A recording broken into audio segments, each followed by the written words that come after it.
We have got Pre-81 Lotus Pursuit BMW. Pre-81 Lotus Pursuit BMW. Pre-81 Lotus Pursuit BMW. Done. Cool bananas. How are we looking, Paulie? We've got a fair amount. Low quality stream that can go to Facebook. Okay, cool bananas. That'll work.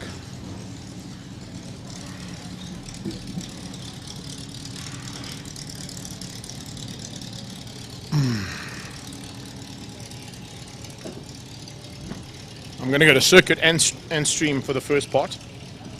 I'll use their mic just to do the welcome and the parade.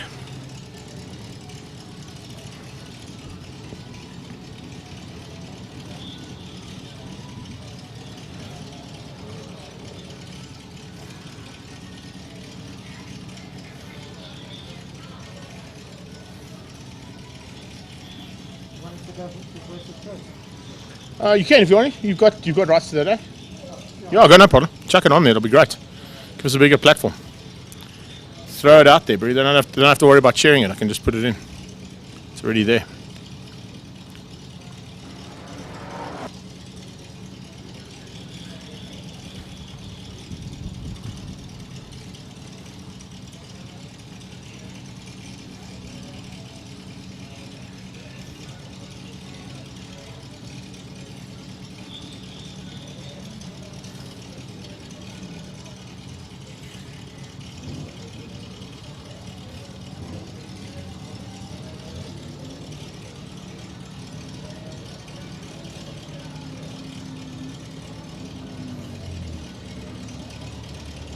Just tell me when you're ready to go.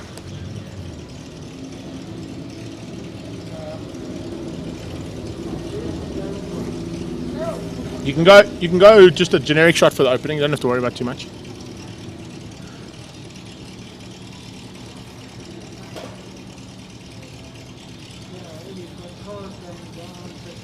Yeah, this is just for the parade. Oh, he's just behind, and they've got guys behind us as well waiting in pit pre-race. Yeah, whenever you're ready. You tell me when.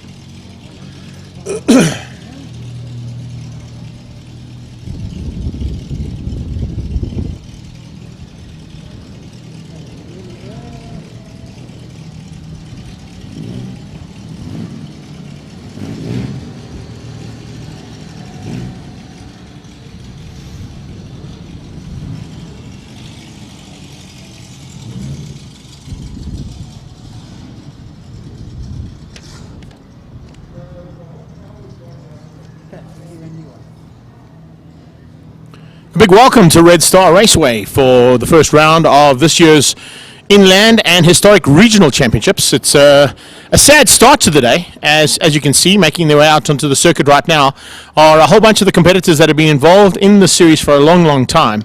And it's great that ST Promotions and Red Star Raceway have gone with this initiative to start things out. We want to just say a big welcome to everybody who's joining us here on the live stream. We do apologize for, of course, the internet feed. It is quite low on the internet that we've got out here, but as you can see, going out here on up to 60 seconds, courtesy of course of Up to 60 Seconds and Paul and Daryl and the team that'll be out on track. And a big welcome to Casey's Auto in Benoni, the Ford branch there. Ford and Mazda, of course, being brought in there by the Super Group dealership, and we do appreciate their support as they are supplying us some of the circuit vehicles that are required here today, including that machine out front. And the reason we've got these cars with the checkered flag and, of course, flags flying left, right, and center on the cars is a small memoriam. And that, of course, is in memoriam of some people that we've lost during the lockdown period that have been very close to the team at ST Promotions and, of course, to motorsport in general in South Africa. So a massive welcome to everybody here at the circuit, as well as coming onto our live stream. We're going to just do this part of the proceedings live at the track as well as on our live stream. And as the cars make their way around here from the Historic Pursuit Series and some of the other categories that are involved, it's, of course, in memoriam for Mr. Glenn Rowden, who we lost a little bit earlier on in the year. Terry Stidworthy, a man who spent hours and hours in the steward's office making sure that people raced correctly and did all their jobs correctly. To the family of Mike Reed, we also send our condolences. And of course to the Justice Dirk Murray and Hilton Buerta, we do thank you for all of the efforts that you guys have put into motorsport, and you will be sorely missed. To Hannes Lombard, to Keith Hilgam, Chris Bayman, of course that's Stretcher's son, we wish you all the very best as well, and it's sad to see that we've lost so many people in the interim during our lockdown period, and we do send our condolences to their families too. And then of course only in the last couple of days, George Adalis and Nick Avakamides, who sadly lost their lives as well. So the reason for this one, it's a short circuit, it's a little parade in memory of them, and so we don't need to say too much. And of course it'll be quite fitting to sort of just watch the cars going around, the checkered flags out there in memoriam of the people that we've lost there. Glenn Rowden, Terry Stidworthy, Mike Reed, Justice Dirk Murray, Hilton Buerta, Hannes Lombard, Keith Hilgam, Chris Bayman, George Adalis and Nick Avakamides. We'll definitely remember them for what they did in motorsport, for their friendships, and for their leading roles, and for what they meant to their friends and family as well. We do appreciate it, and it's a sad day to see such an amount of people that were lost during our lockdown period, but we certainly know they are here with us in spirit and always will be.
If you've just joined us here on Up to 60 Seconds, a big welcome to Red Star Raceway. It's the Inland and Historic Regional Championships that are happening here today. And a big welcome to the team from Up to 60 Seconds as well, Paul and Daryl. We'll be bringing you all the action with yours truly, the voice of choice, Greg Maloney. Hope you enjoy the day's racing. We're starting things off just with a small parade in honour of all the people we've lost from motorsport in South Africa over the lockdown period. And great to see the Historic Pursuit Series putting this together, along with our official vehicle sponsors today, Casey's Auto from Benoni. And big thanks to them and the Super Group for the supply there of the Mazda and our official safety car and pace car today, little Ford Fiesta, which we'll see in action, and hopefully not see it too many times in action today, which means that of course the racing has to come under the safety car scenario. We don't want that, we definitely want the racing, but it would be good to see them out there on a few occasions as well. Out there at the moment, as I said, just a small memorial to a lot of people that we've lost during the lockdown period, so we do appreciate all the efforts that they've put in their time in Motorsport South Africa. And we've been through the list of everybody that was involved, and we wish all their families and friends all the very best, and lots of sincere condolences from all people in motorsport that have been involved with those guys and girls who put in a lot of effort, not only on the sides of the tracks but in the administration side of things, and as well as on the tracks themselves, and family members of some people that are involved in motorsport too. Big welcome to everybody for joining us here, and a big thank you to everybody there from Historic Pursuit Series for putting that incredible little memorial together to allow a little bit of lap of honour for the people we lost during lockdown.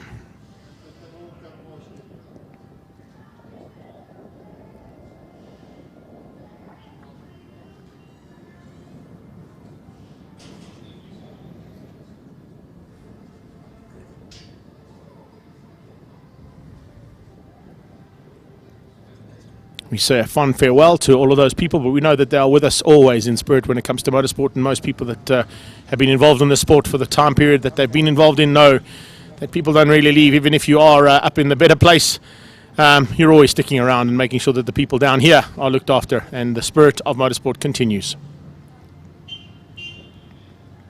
Big thanks, of course, to our marshals out there. Gives us a chance to mention the fact that we've got Red Star, Kyle Army and Swartkop Marshals all once again combined into a big team that are probably some of the best in the world, and we do appreciate all the efforts that they put in to ensure that we stay safe while we're racing and we get through the day's racing as quickly as possible. Up in the control tower, of course, is Tony Taylor and his team from ST Promotions, and they'll be looking after us in terms of the running of the day and hopefully the smooth running of the day as well, as always.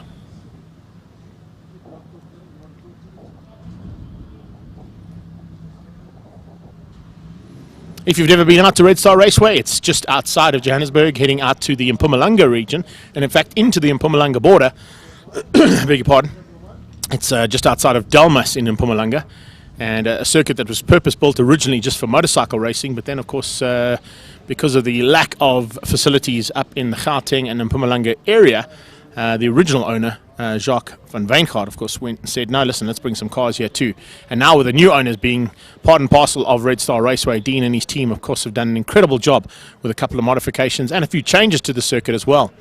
Some really exciting parts of the circuit, of course, are the brand new lodge that has been built at Red Star Raceway, and a couple of new VIP pit facilities being put together as well, where you can have your pit building, house your car underneath that pit building. There on the right hand side you'll actually see the construction happening of the shot that you can see right now, and basically what you can see right there, of course, is the construction of a VIP type facility like the white one you can see in the center of your pit.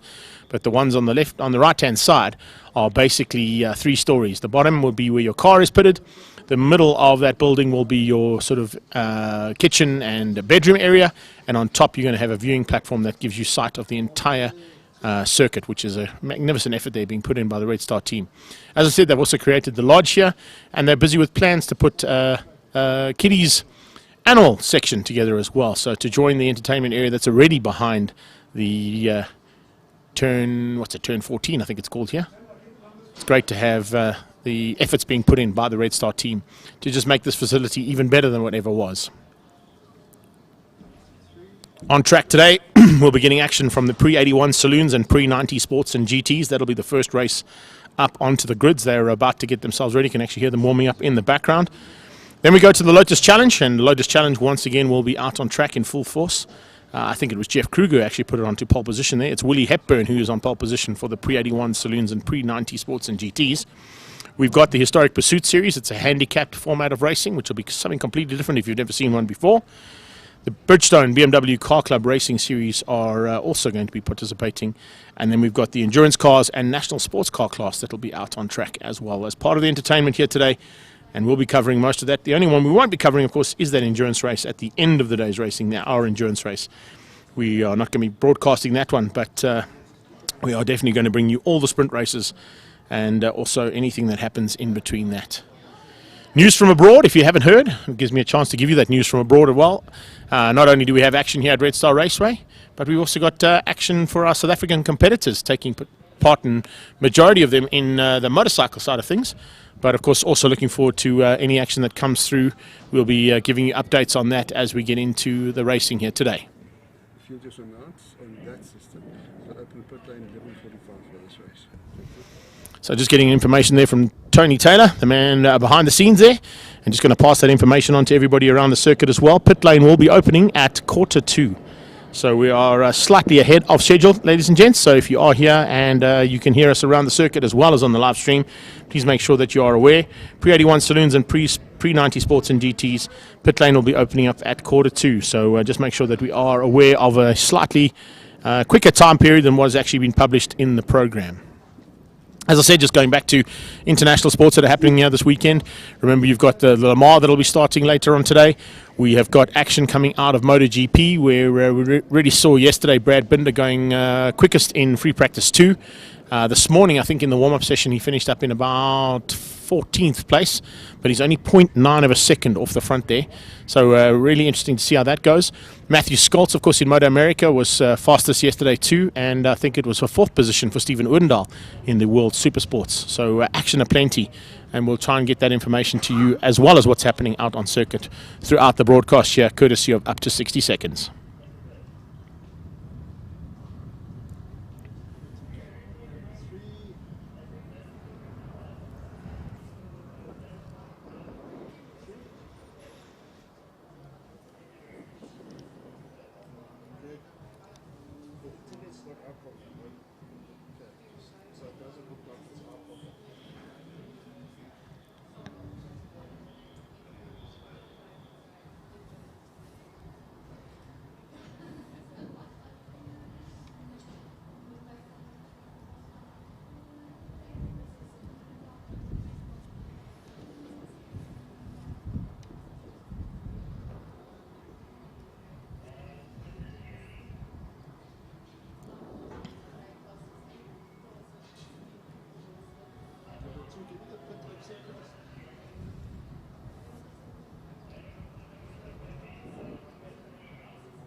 So action about to happen here at Red Star Raceway. We're just waiting for the pre-81 saloons and pre-90 sports and GTs to make their way out into the circuit. A big welcome, to, of course, to everybody who has joined us on the live stream. It's a big welcome down to Cape Town majority. I see Kirsten Winstanley joined us as well. Big welcome to you, my babe. And Gary Fleming from Second Gear is in the house too. So nice to see we're reaching all the way down to Cape Town. So it looks like everything working according to plan from our point of view. I'm sure that Paul and his team are going to be happy with that, because they were a bit concerned. But remember, it isn't anything to do with us, the internet issue we've got here in Dalmas. That's just a scenario that they have here in the Dalmas area. So we'll hopefully be bringing you all of the action as much as possible. Big welcome to Philip Skelton as well. Thank you very much for joining us, buddy. And also a massive welcome, as I said, to a brand new sponsor to South African Motorsport. It's great to have interaction with the dealerships around the country, and particularly one just down the road here in Benoni in Casey's Auto Ford. Great to have them here, the Ford and Mazda dealership. They're part of the super group. They'll be happy to supply vehicles, I hope, for a long time once they see all the action that happens here at Red Star Raceway. So looking forward to that, and of course bringing you all the action here on our live stream.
You can see cars starting to roll out onto the circuit now for the first heat of the day.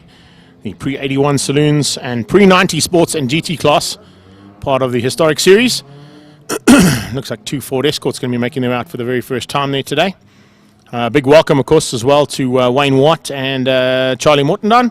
Thanks very much for joining us. You should be here, bud. I don't know why your car's not out on track. It's about time you get that machine of yours up and running again, and hopefully back on track real soon. Lockdown is done. We're into level 1. People can go racing again. Yes, we can't have spectators at the side of the circuit just yet, but needless to say, we can still have some fun here on our live stream and hopefully bring you entertainment as good as if you were here at the circuit, if not better. Certainly a couple more vantage points that we bring you here, courtesy of Up to 60 Seconds.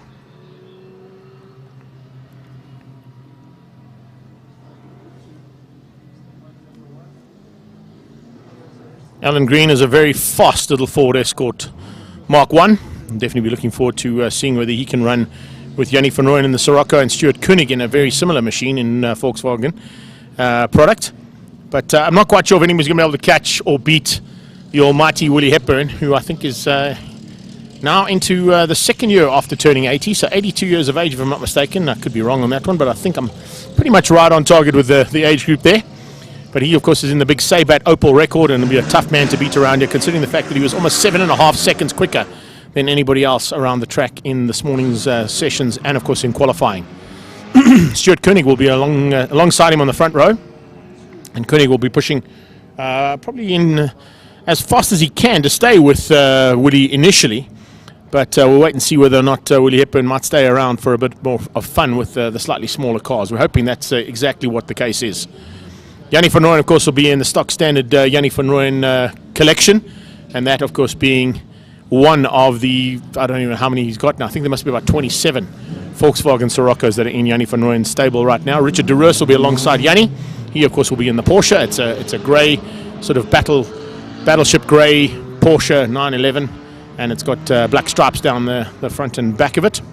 Alan Green, we've already mentioned. George Avakamides, and of course, big once again, a lot of condolences there to the family from the Avakamides side of things for the loss of George's brother Nick. Devin Robertson will be out there as well for Big Boss Auto. Great to have the Big Boss Auto Datsun out there. It's a triple S. If I'm not mistaken, number 46 that Devin Robertson will be piloting. Johan Smith will be out there too. So will Marius Favey, Andre Tenapel, and René van Rensburg. We saw René van Rensburg already making his way out in the circuit. The 1F there, of course, is Sean Hepburn, last year's champion overall. And he'll be a man to watch out for as well in his little Datsun GX. You've got Gerard Henning. Watch out for him. He's also very quick. Rian Roux and Tony London. Neil Lobb will be out in the Fiat. You've got Jaco Roux, Jan Jacobs, Rian de Roux, and Andre Danhauser making a debut of a brand new Toyota that they've now prepped and got ready from the Pro Auto Rubber team. And hopefully going to be doing similar kind of things in that car. Maybe not today. A lot of development still to happen on that car, according to what I spoke to Andre this morning. But needless to say, definitely a car to watch out for in the future, because if he gets it to go anything like his Opel Corsa in Super Hatch, he will definitely be a man to be in contention in this category. Below me, you can hear a couple of cars just starting to roll out of pit lane, guys that are making their way onto the circuit right now. There you can see Devin Robertson in that Datsun, and he'll be pushing probably to get to the front as quickly as possible as well. Robert Wentworth has just joined us as well. Big welcome to you guys. I see a whole bunch of other guys have joined us too. Nigel Brunt is in the house. So is Johan van der Venter. Thank you so much for joining us on our live stream. Okay, the substations weren't down in Dallas. Okay, so we just do on the other systems. Just warn the guys, we're running every generator. We've got some areas like that now. There's not much we can do about it. And then just please take note. Cell phones are not working because there's no power to them.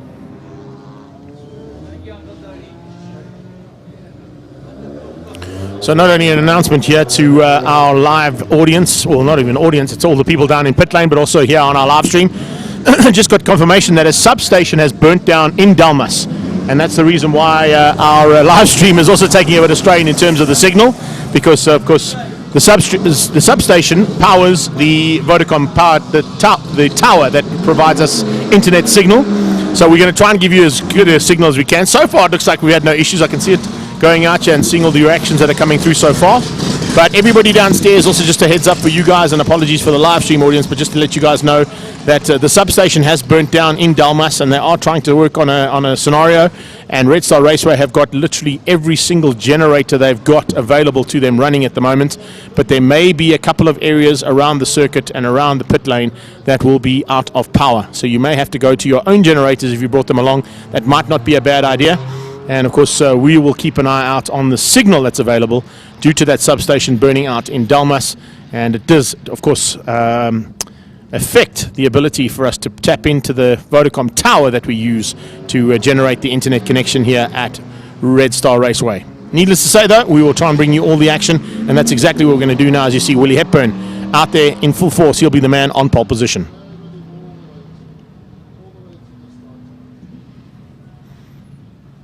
Rolling round, of course, in the very famous, I think it's animal number 3. It's not the first animal. The first animal, of course, was a Ford Sierra. Then Willie built an Opel Record, and he actually built about 3 or 4 of them actually in one point, as well as a couple of those Ford Sierras that he piloted in his day. But this one has been all over the country and raced in almost every single form of motorsport. Not only in the pre-81 saloons and sports and GTs from pre-90s, but also in the Samola Hill Climb. He also pilots it in a couple of the V8 classes too, and has become synonymous at the front end of most of the categories he races in. So he'll definitely be a man to watch out for. Probably going to try and put in some personal best lap times, maybe not get the outright lap record here in that big V8, but certainly if I look at the times that have been posted so far today in all of the classes, a man who is the fastest car on track here today is that Opel record of Willie Hepburn's. As you can see, Stuart Koenig. I'm just seeing Stuart Koenig. I don't think that's Stuart Koenig alongside there. There's been a bit of a change up to the qualifying that I have got in front of me, because that looks like it is Richard de Roos who is alongside Willie Hepburn. And then Koenig and Van Rooyen are the second row in the two Siroccos. So that's what I would see as being the change up on the grid. But needless to say, we'll run with what we see in front of us. So de Roos and Hepburn on the front row. It's Koenig and Van Rooyen in the second row. Alan Green lines up alongside George Vakamides in the second Porsche. That's the white one on the left-hand side of your screen. Behind them, Devin Robertson and Johan Smith. Johan Smith will be watching to come through the field pretty rapidly as well. He's got a very, very quick little car underneath him. And the rotary power hopefully will give him a chance to run with David Robinson. Marius Fave will make up the second of those rotary powered machines. And then, of course, it's Andre Tenapel who's alongside him in the third of the Volkswagen Siroccos. René van Rensburg had a big incident last weekend at Swartkops Raceway. And it looks like he's got that car all sorted out just in time for today's racing. Marco Fave will be alongside him, as you can see there. So the Fave boys at the front end of this field too, looking for honours in Class E, D and F. It's Gerard Henning and Rian Roux and Tony London alongside Neil Lobb, Sean Hepburn and Jaco Roux, and then it's Jan Jacobs, Rian de Roux and Andre Danhauser at the back there, as I said, in the Pro Auto Rubber Toyota Corolla. So an older type Corolla, but certainly a car that in its day was a very good contender in this type of racing. Also, be aware that there's a couple of those around in the historic series that race around the country. And if he gets that car up to pace, as I mentioned earlier on, and gets it into the same kind of race pace as he got coming out of his Opel Corsa in the Car Care Clinic Super Hatch, he will definitely be a contender. You'll see they do a short circuit warm-up lap. That'll bring them under starter's orders behind Casey's Auto Ford Fiesta. Our pace car driver just pulling the field up close and personal. Doesn't want the bigger cars to get away at the front end. We've got, by the looks of things, a pit lane starter as well just underneath me here. Not quite sure who rolled down there, but definitely a car that's going to be starting from pit lane. We'll keep an eye on to see who that one is. But as they come around now, that little Ford Fiesta will pull off the circuit and hand the reins to Willie Hepburn to dictate the pace across the line for a rolling start here at Red Star Raceway.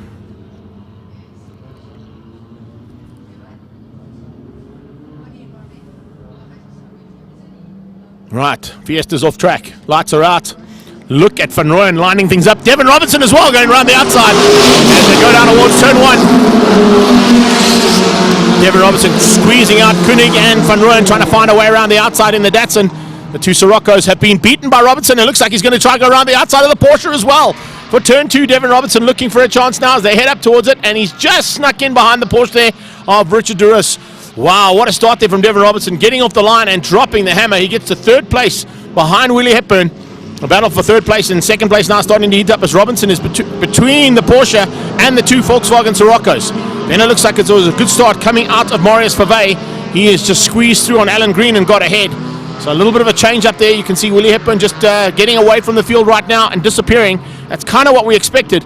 But let's watch out for that battle in second place.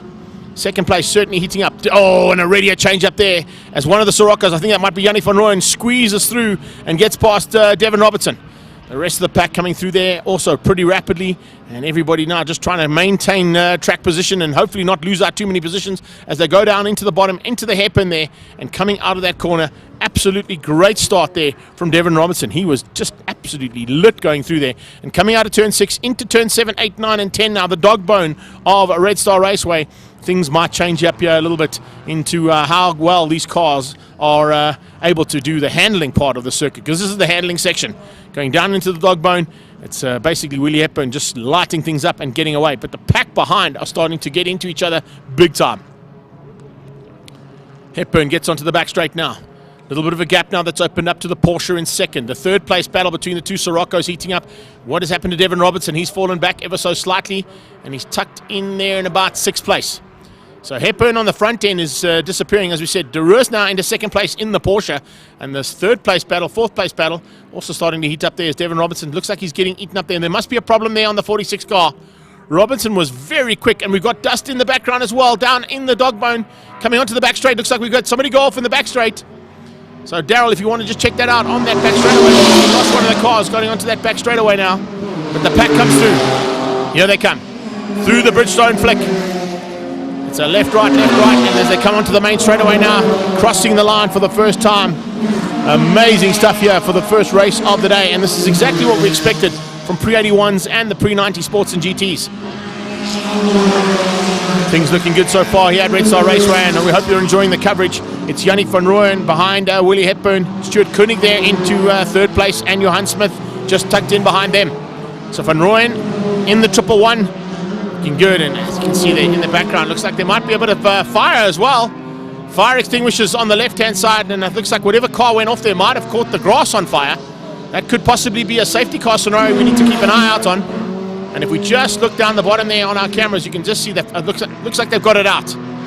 So you would have just seen it in the background, the white smoke there. We'll probably pick it up now as you go down towards turn 6, following the battle there for the third place. Van Rooyen hangs on for the moment. And behind him, Stuart Koenig trying to close things down. You just see it in the background of the shots there, possibly a bit of white smoke and a bit of dust, but great work from the combination of Red Star, Kyle Army, and the Swartkops Marshals teams to get that fire out. Koenig trying to close down now on Yannick van Rooyen. Very similar powered cars, great handling little race cars, these Volkswagen Siroccos, and particularly in the hands of these two gentlemen, they really know how to pedal these cars around. Just behind that, dropping back slightly, is Fave, and Alan Green and Devin Robinson now starting to get into the mix there. Robinson got a fantastic start, but just seemed to have a bit of an issue. I wonder if there's a gearbox issue or some kind of problem on that car. We'll have to keep an eye on the Big Boss Auto Machine. It's a well-prepped car, so it shouldn't have given him as many hassles as what he had. The lead group's already onto the back straight again. Willie Hepburn going to be coming to complete another lap. His first lap from a standing start, or from a rolling start, was a 2:20.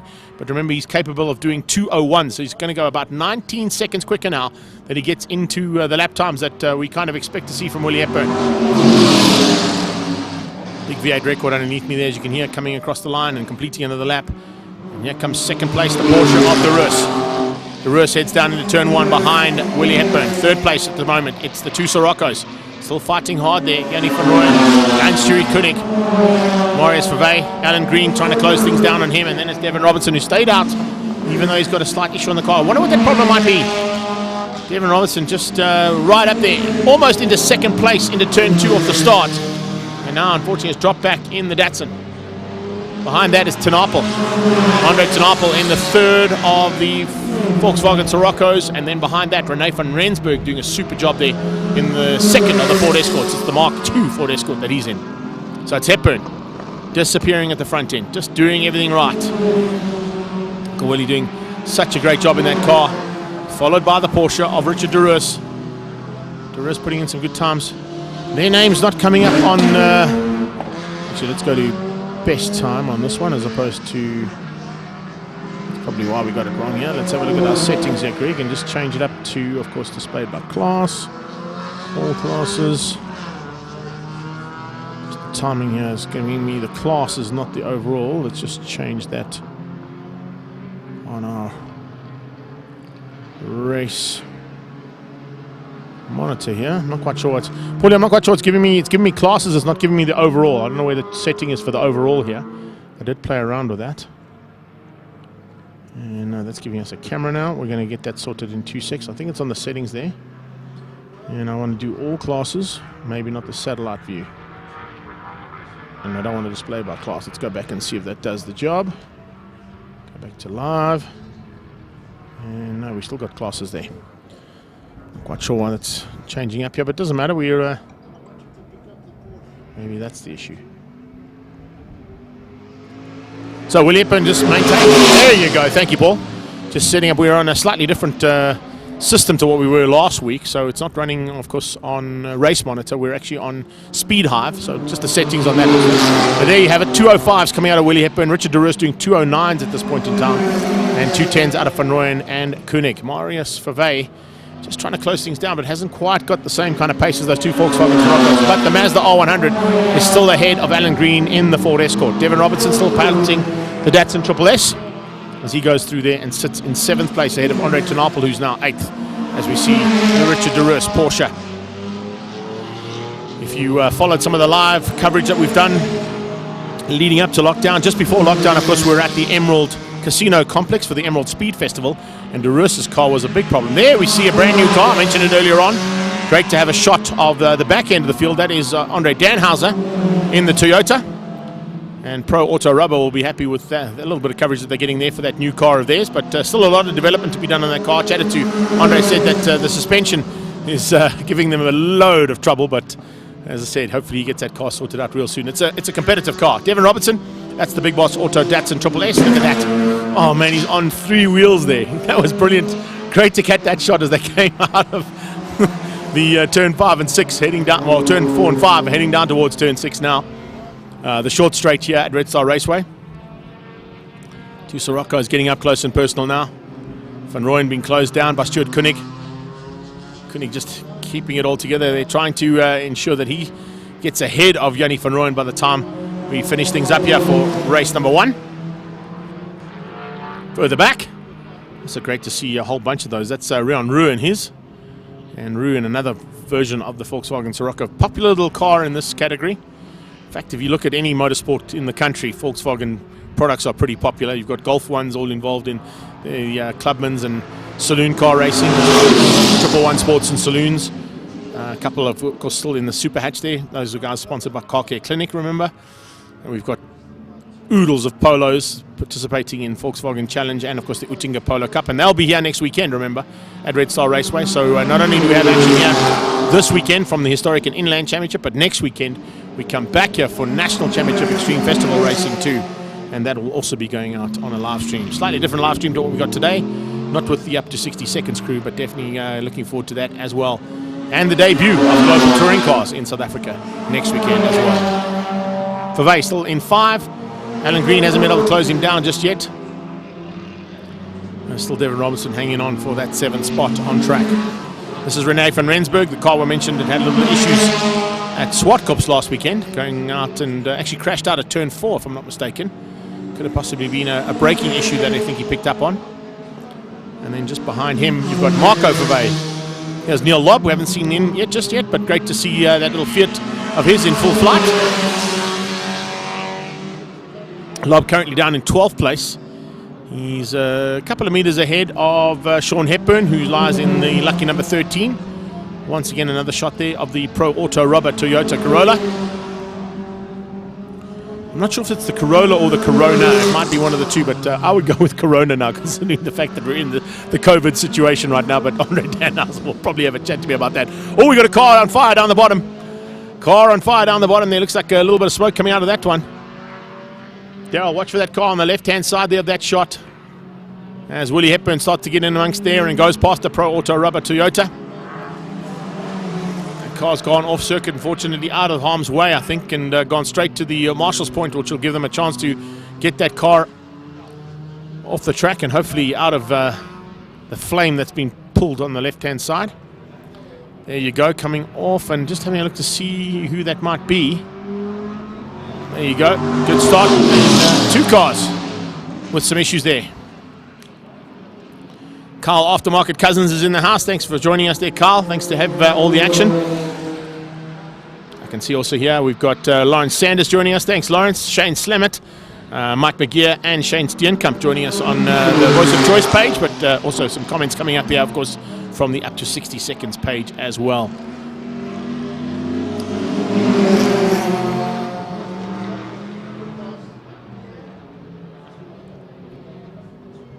So it's Willie Hepburn that leads things out comfortably at this point in time.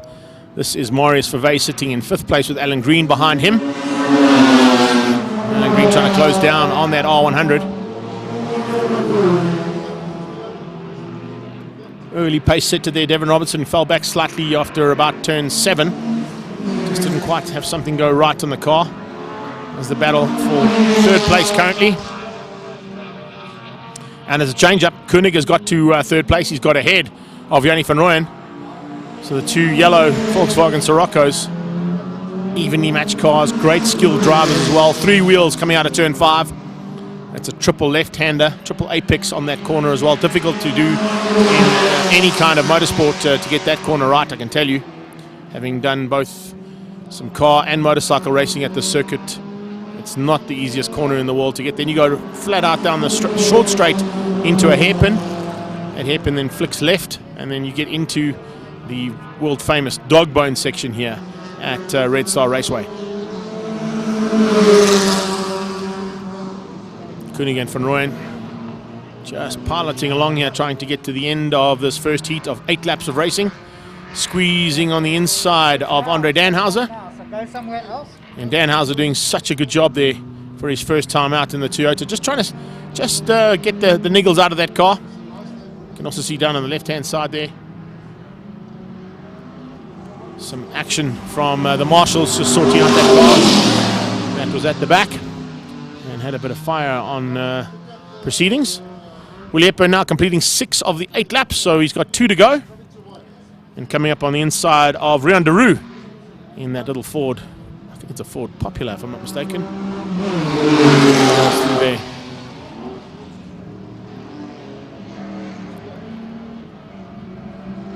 Big welcome, of course, also to all of the fans at the Universal Racing page. Hope you guys are enjoying this action. Of course, coming up in a few minutes' time, you're going to see both Robin Creel and Jeff Kruger from Universal Motorsport in the front end of the battle for the Lotus Challenge. They'll be out as the second race of the day here today.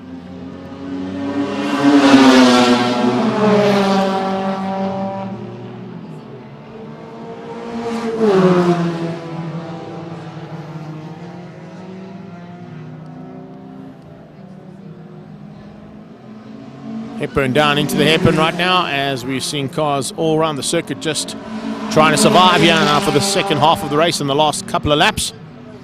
Hepburn trying to get through on any slower traffic without any harm. And the slower traffic, of course, is trying to avoid being lapped by a big V8 record, the Sabat V8 record there of Willie Hepburn.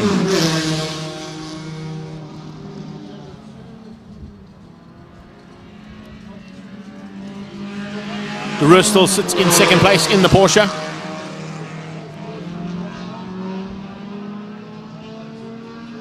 He's missing a couple of the other Porsches that normally participate in this category. Some notable absenteeism here this weekend in terms of the amount of Porsches that usually race in this class. Pre-90s basically could be deemed as a Porsche Cup because there's so many of them.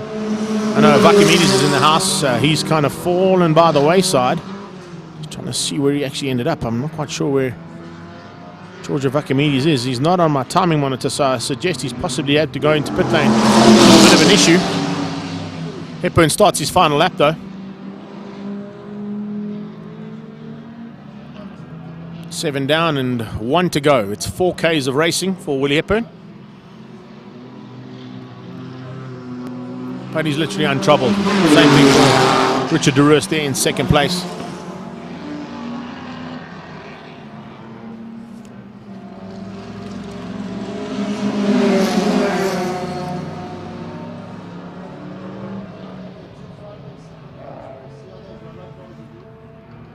So Rian de Roux just being lapped there, and apologies for calling it a Ford Popular. It's actually the Ford Prefect that he's in there. I just checked it as it came past me underneath. I just wanted to get the right derivative there for, of course, the Ford brand. With the guys from Casey's Auto helping us out. We're going to make sure that we know our Ford products more than anything else out there. And, of course, the Mazda Rotaries that are out there too. We'll get a couple of mentions every now and again due to the fact that we've got Casey's Benoni, the Ford and Mazda dealership, and the super group behind today's racing with the supply of the safety and pace cars today. Looks like the pace is picked up here from Yanni van Rooyen's point of view as he starts to close things down and try and return the favour there on Stuart Koenig. And with only another 7 corners to go, Koenig's going to have to be very wary of Yanni van Rooyen. He's applying a bit more pressure than what he was earlier on. They come up on Rian de Roux getting on the inside, both of them. Rian de Roux not going to be an issue there for the 2 Siroccos as they dive down into turn 6. Nice fight out there, of course, for 3rd place between Koenig and Van Rooyen. Our leader, Willie Hepburn, onto the back straight away, though, as these two head down into the dog bone. Final bit of a dogfight here between the 2 Siroccos. Koenig pulled a small margin, but as Van Rooyen has now closed that gap up dramatically. And Hepburn coming to the line. Willie Hepburn coming to the line now for race victory and taking the win. So it's Hepburn who takes the win as he crosses the line. We're sticking with the battle for third place here. Richard de Roos is still going to get second. And now with, of course, the two Siroccos coming into the Bridgestone flick, it's still Van Rooyen applying the pressure and Koenig soaking it up. There's the flag out for de Roos. He takes second place. And the third place battle, which of the two Siroccos is going to cross the line first? I think Koenig is going to just hang on. Yes, he is. Koenig hangs on and takes the third place away there for a great effort. And a good battle there between himself and Yanni van Rooyen.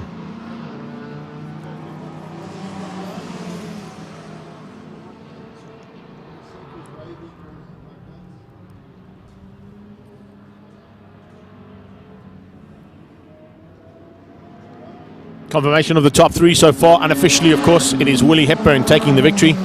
He wins things out and takes the class pre-90s Class A relatively easily there as well. A big welcome to Venice Robler. Sunat Dantu has joined us as well. Thank you so much for joining us there, all the way from Team Perfect Circle, as well as Kevin Norman. Wesley Skinner's in the house too, all the way down under. Hope you're enjoying all the action we're bringing you here. And I know it's pretty late, but great to see you jumping in and seeing a little bit of the action that's happening at Red Star Raceway.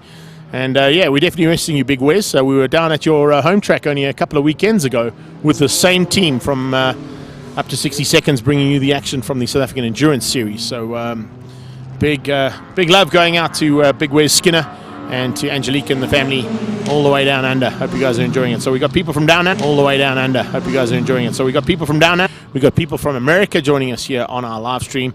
And of course, all around the country watching what's happening here at Red Star Raceway as we conclude things there in the pre-81 Historics and pre-90 Sports and GTs.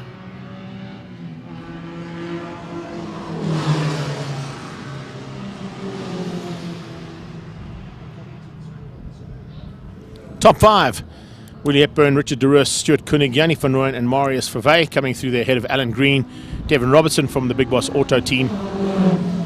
Finishing up just ahead of Andre Tenapel, and then was Rene van Rensburg and Marco Verwey making up the top 10.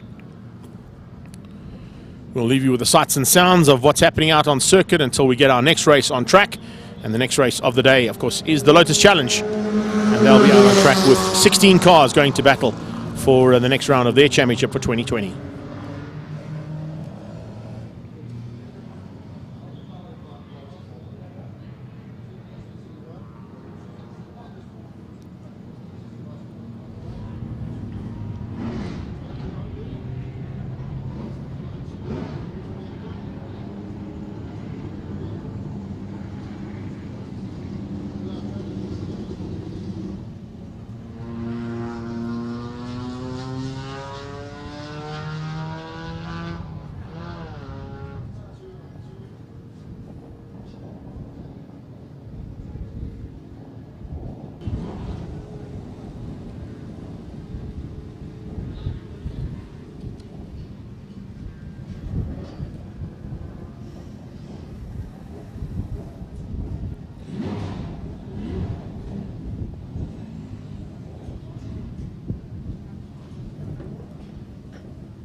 Should be okay now? So we're moving into the second part of the day's racing in a few minutes' time here at Red Star Raceway. A big welcome to everybody who's joining us on our live stream, courtesy of Up to 60 Seconds. So we've just seen Willie Hepburn, 78 years of age. Apologies for the first comments, Uncle Willie. I was just seeing if everybody else out there would make a comment about you being in your 80s just yet. But not just yet, but nearly there.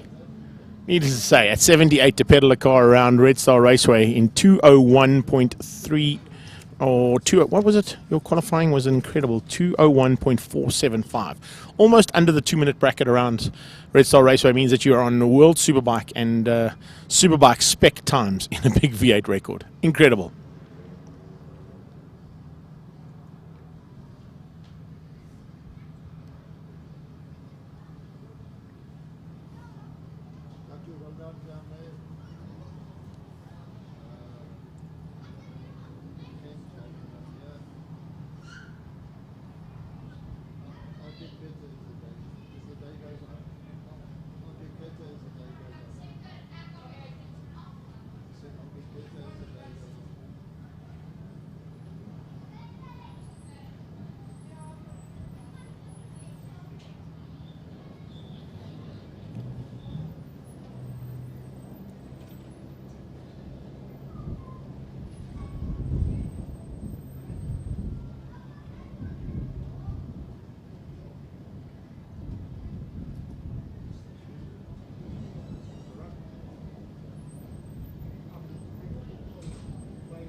Big welcome back here to Red Star Raceway. If you've stuck with us through the entire time, thanks for watching our live stream. We do appreciate all the support, and of course like and share this with everybody that you know. Tell them what's happening here at Red Star Raceway just outside of Johannesburg in Mpumalanga, of course, in South Africa. And looking forward to Lotus Challenge action now, making its way out onto the circuit for the first time. It's a standing start for these guys and girls, and some really competitive drivers being out there. Andre Duplessis, yes indeed, L33 Racing. The L guys, enjoy, go safely. Go Andre Duplessis, go, go, go. Looks like lots of support for Class L down there. There'll be a lot of support for Class B.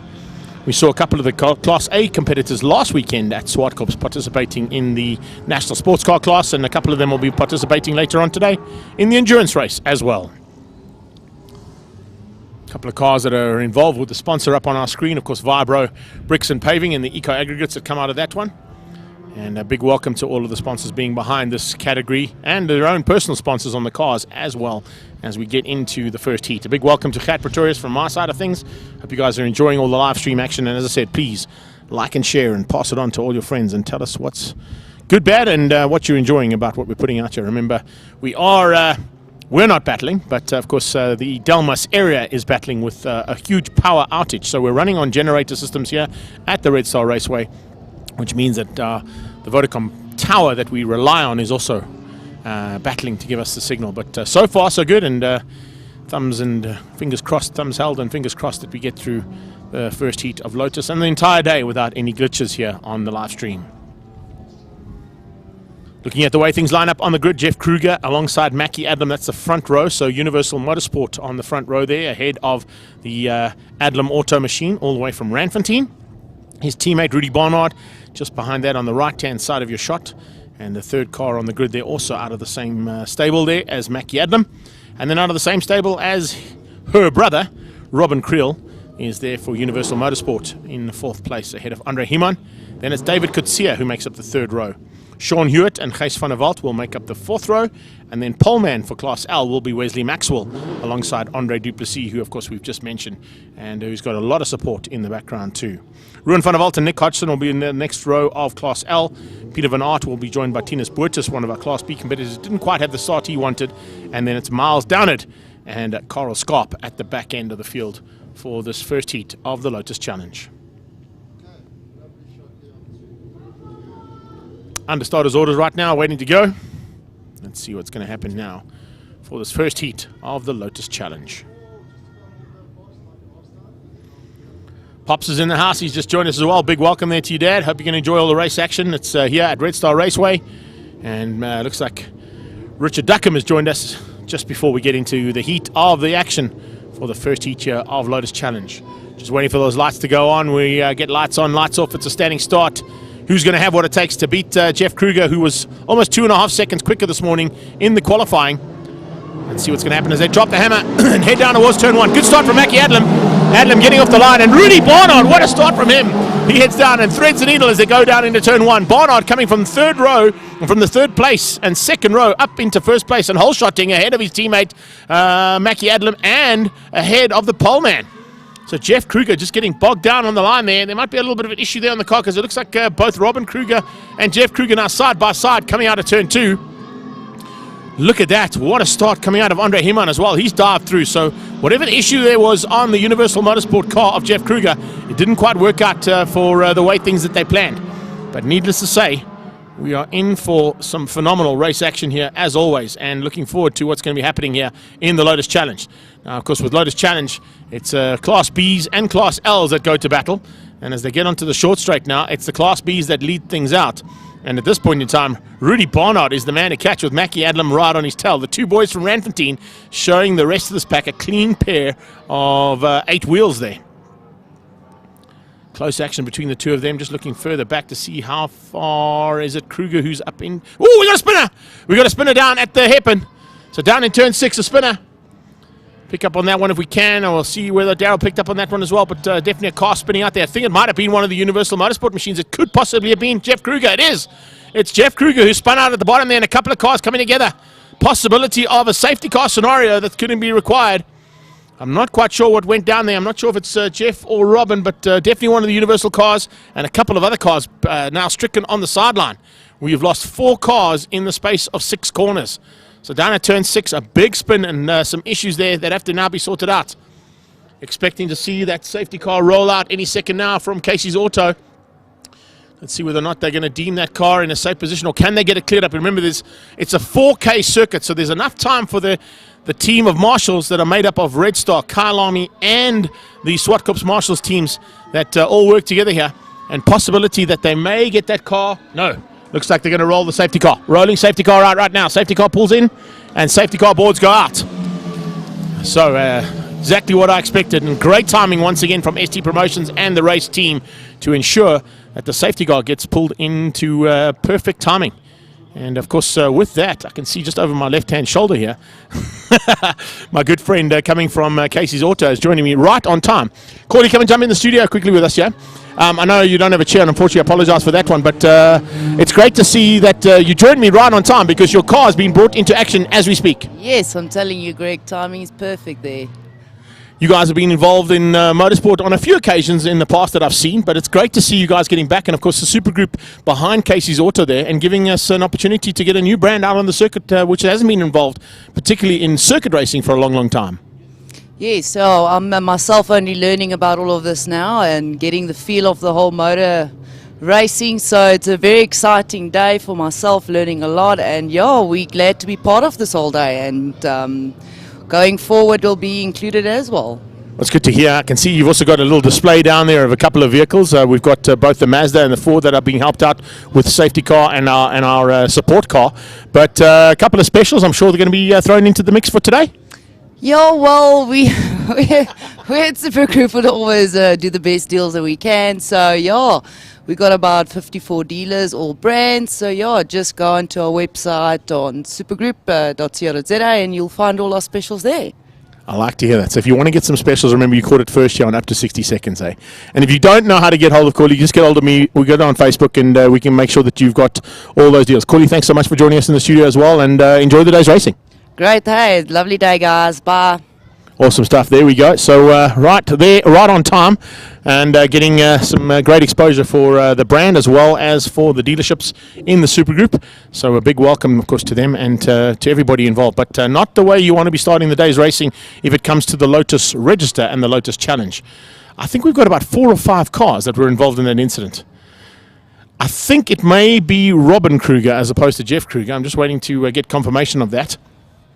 And just waiting to see exactly who was involved in that incident down at turn number 6, spinning out and, of course, getting out of shape. I'm just picking up on the live timing here. Rudy Barnard, Mackie Adlam, Andre Heeman, David Kutsia, Sean Hurt, Jeff Kruger has crossed the line. So they've all completed their first episode. It was Robin Kruger who spun out down in turn 6. And then there were about 4 or 5 cars that got together with her.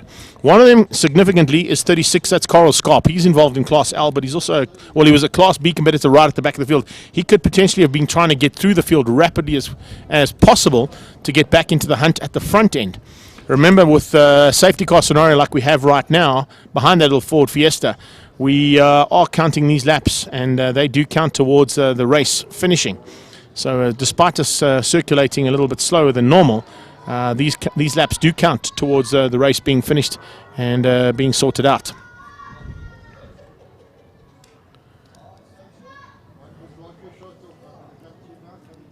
Just trying to pick up on a couple of other guys and girls that could possibly have been involved down there. Once again, it's gone to, what do we got here? Classes. I don't want classes. I want to get, let's just get the settings right here. Display by class must be going off. All classes. Why is it not letting me do this now? So it's giving me Class B, it's giving me Class L. It's not giving me overall, which is kind of where we want to be. There we go. That might be the way to do it, Paulie. Yeah, thank you. All right, so as they come through there, I'm just going to try and pick up on guys who haven't crossed the line. So Robin Creel is definitely one. We confirmed that the second of the Universal Motorsport cars down in, she would be in 13th if she finished up the race right now, but she's out at turn 6. So is Carl Scarp. We picked up on the 36 car. The other one was Wes Maxwell. Now, Wesley Maxwell was on pole position for Class L, so that's going to be a big loss to the front of Class L there for Wes. And Nick Hodgson, looks like it's the 4th car involved in that incident.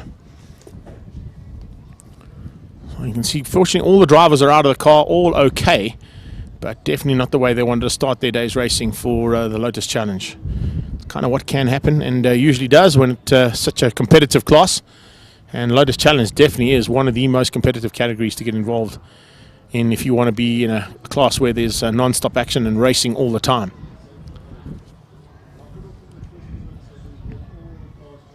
All the drivers out their cars just waiting for recoveries and of course vehicles to be removed from the circuit. I'm sure that the COC is going to be looking at that and seeing what they can do to ensure that we don't have to keep this safety car out for too much longer and get those cars out of harm's way, and then racing can resume. David Kruger, thanks so much. We hope you're enjoying all of that all the way from Port Alfred. Thanks for your support. We've got green flags and safety car has been removed. So we head down in towards turn 1 with Rudy Barnard leading things out over Mackie Adlam. Only 0.2 of a second between the two of them as they head down into towards turn 1. Jeff Kruger now trying to make up the ground. He lost earlier on. I'm not quite sure what went on wrong in that car, but Kruger definitely didn't get the start he wanted, and is usually a man who would be leading at the front end and disappearing. He's currently down in 5th place looking for a way through on both David Kutsia and Sean Hewitt. He tries to go around the outside. Kutsia trying to make him work double time, but doesn't quite get there. So does Sean Hewitt, and maybe a dive on the inside here from Kruger will move him up one position. Rudy Barnard hangs on though and keeps out the attack coming from his good friend and stablemate, and of course arch rivals, even though they are the best of friends off circuit. The Mackie Adlam Auto boys going at it there. Barnard versus Adlam, and Adlam's got a problem. Adlam slows down the short straight. Mackie Adlam slowing down the short straight and allowing cars to come flying past him. First of them will be Andre Himon. Andre Himon diving through there with Jeff Kruger by the looks of things for third. But Mackie Adlam, I don't know if he had a missed gear or something, but he seems to have got it all sorted out now. Barnard, though, capitalizing on that and getting away to about half a second ahead of anybody else. It's now a battle for second place that we're watching, and the battle for second place is starting to heat up there. Himon and Adlam. Adlam, whatever the issue was, I think it was a missed gear or something onto that short straight, but he just lost out. And then looks like we've lost Jeff Kruger as well again. Kruger dropping by the wayside just in the background, and I'm not quite sure where he's ended up. I'll try and pick up on that Universal Motorsport Lotus of Jeff Kruger as they get onto that back straight. Side by side there, and it's Adlam on the inside line looking for a way through, finds it, and makes Andre Himon have to work even harder as they get onto that back straight away now. So Himon going at it. Then you've got David Kutsia trying to fight hard there as well. Just behind him is Sean Hewitt. Jeff Kruger was in the mix. I'm just trying to find out whether he's still in the mix and looking for a way to come through. But looks like Kruger might have a little bit of an issue on that car in a big way here. Coming across the line. Another lap completed. That's the first one in anger, actually, as they come across that first start-finish line. It's Barnard from Adlam. Andre Himon has dropped to third place. In fact, Sean Hewitt now sitting in the fourth spot ahead of David Kutsia. Andre Duplessis. Jeff Kruger is still on track, but he's down a long, long way. And I would say we're down looking at about 9th place there for Jeff Kruger. In fact, make it 10th. 10th place for Jeff Kruger is definitely not where he wants to be. I'm not quite sure what's gone wrong there. Maybe he's missing a cylinder on that car or picked up a bit of a misfire. But it's certainly not where the 4-time Lotus champion usually participates when it comes to racing here in the Lotus Challenge. Down in 10th place is definitely a big problem there for the man who'd like to make it 5 times in a row that Lotus Challenge would have been won by Jeff Kruger. Rudy Barnard, though, is doing a superb job to keep up Mackie Adlam. Adlam this time did not miss a gear onto the short straight and closes up again on his teammate. A little bit of an Adlam auto fight at the front end here between the two good friends. It was 1.5 seconds across the line. It's certainly about half a second now between those two cars, maybe even a little bit less. There's like a bumper space between them. And you've got the battle here between David Kutsia and Sean Hewitt. Hewitt closing in and bringing along the 66 car onto the back end of David Kutsia. This is battle, of course, for 4th and 5th overall, and 4th and 5th in Class B as well. And then you've got to go a little bit further down to pick up on, I think it's Ruan van der Walt, who currently, no, Andre Duplessis. Andre Duplessis currently will be hanging on to Class L's lead. He's sitting in 6th place overall on track at this point. All the stricken Lotuses on the side is not where they want it to be. But of course they'll be getting those cars sorted in the gap between the racing. We've got one more heat of racing coming up after this one. It's the Historic Pursuit Series. And then we've got the BMW Car Club Racing Series sponsored by Bridgestone just after the lunch break. Oh, we got a spinner. Just coming into the chicane there, we got a spinner. So a big spin coming out of the Bridgestone chicane. I think it was David Kutsia. David Kutsia spinning out at the chicane into Bridgestone. And yeah, that's allowed Sean Hewitt all on his own some now. Has Kutsia got going again? Yes, he has. But there he comes across the line right now. David Kutsia with a lot of work to do now after spinning out down at the chicane. Just picked it up in the background. And now coming through Adlam and Barnard. Barnard and Adlam.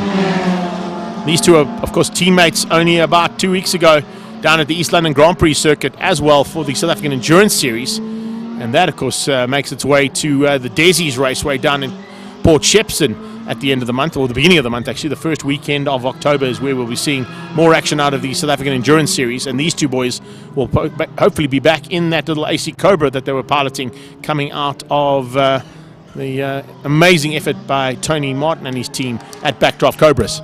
Here's Adlam. Adlam having a go. And just below me, I can see the whole Adlam Auto team shouting and screaming.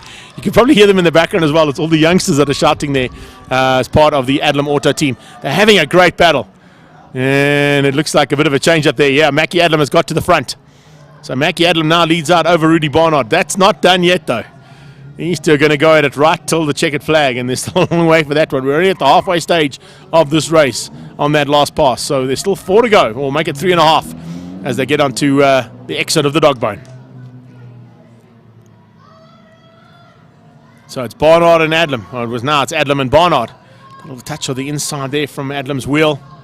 The rest of the pack streaming through behind them. Andre Himon still comfortable in the 3rd spot. Sean Hewitt all on his own some now that he's lost David Kutsia. But I think we're going to have to keep an eye out on David Kutsia as well and his progress to try and catch up to the back end. Here comes move for first. Barnard diving the inside. Adlam opens up the door and Barnard says, thanks very much. I'll take that one back again. Into the Bridgestone chicane. Behind that you can see closing down is Andre Himon. And Himon might just be able to close these two down. Because they are fighting, which means they're slowing each other down slightly. Great battle, though, between the two friends. And then it's Andre Himon looking to close that gap.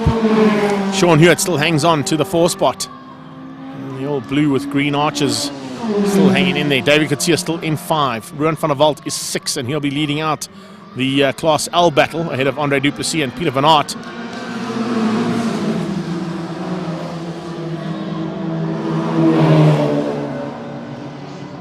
We see our 2 leaders heading down towards turn number 5. They come out of the double right-hander, and then it's a triple left-hander, a triple apex corner. That is where we need to keep an eye on as well.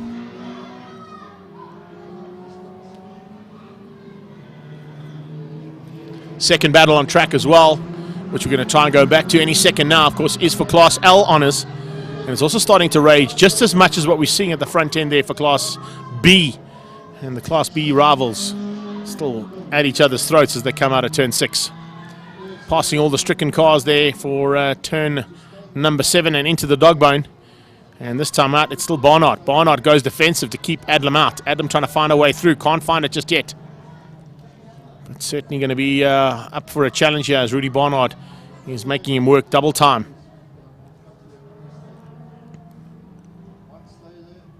Battle of the 8s. And some great little excitement happening. There's the second battle we were looking for. Thank you very much, Daryl. As we pick up on that one, we should be looking here at Ruan van der Walt, Andre Duplessis, and Peter Van Aert. They're all having a bit of a fight out here. The Vibro car in the mix there. Looking for a way to just spoil the day there for the Rainbow car just ahead. Some fun and great fights happening on track here for Lotus Challenge. We lose them just behind the tyre wall there into the dog bone. And now just waiting for them to come back into our sights onto that back straightaway. Oh, we got a car off on the back straightaway there, just losing a little bit of dust. Looks like it was probably David Kutsia, I think, who just ran wide there as our 2 leaders crossed the line again. So we got leaders into turn 1. Change up for the lead, is it? Adlam squeezing through.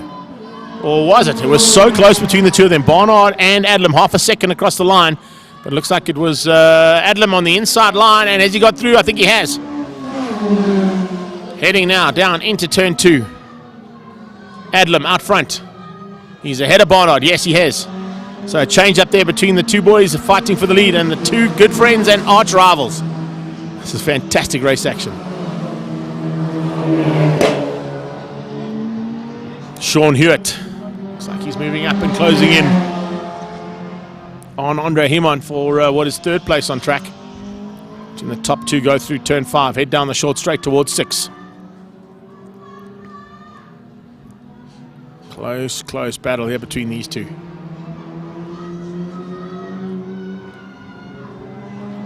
Jeff Kruger still circulating with an ailing Universal Motorsport Lotus. Not sure what's gone wrong on that car. I'll try and find out in between the heats and get some information there from his dad.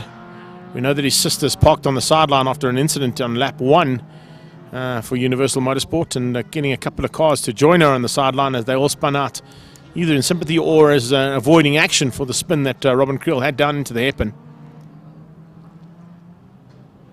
So it looks like Adlam now starting to open up a bit of a margin. Barnard not able to stick with the same kind of pace as Mackie Adams, finding now in the late part of this race.